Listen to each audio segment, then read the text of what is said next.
I make my decisions on the basis of my moral commitment, and I take my ministry very seriously. I would not say that the civil rights movement is dead. It's simply that we are moving to a new phase of the movement. For now 12 years, we struggled to end legal segregation and all of the humiliation surrounding legal segregation. So it was a struggle for decency. It was a struggle to get rid of extremist behavior toward Negroes.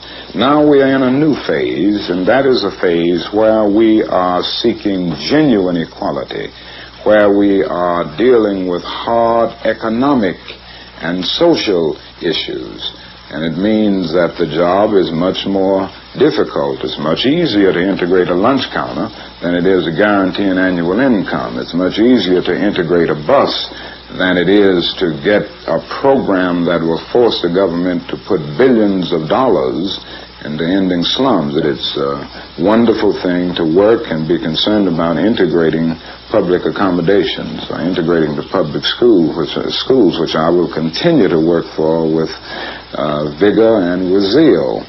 But I've also got to be concerned about the survival of a world in which to be integrated.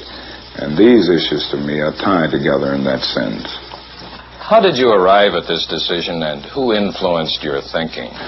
I thought about it for several months, and finally I went away to write a book in Jamaica where I had a chance to reflect and meditate and do a great deal of thinking about the war in Vietnam. And I came to the conclusion then that I had no alternative but to take a vigorous stand against the war. Dr. King, when you speak out against this war, do you speak as a Negro opponent of the war? Is there something especially anti-Negro or racist about the war that impels you to speak out?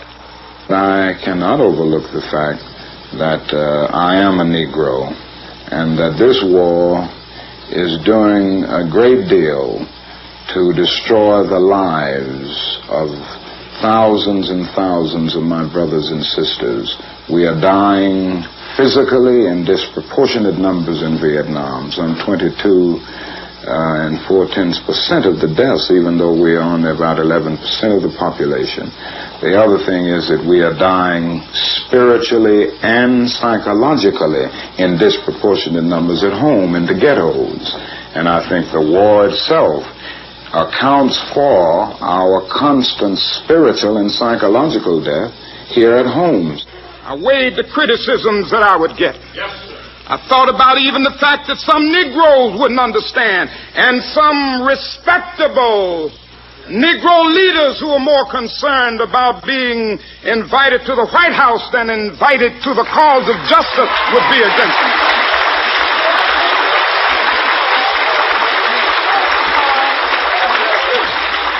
I weighed all of this. And as I weighed in it, as I prayed over it, something said to me that you got to speak on this issue. If you don't speak on it and others don't speak, I'm not going to give up.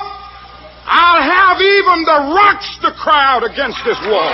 It's an evil war.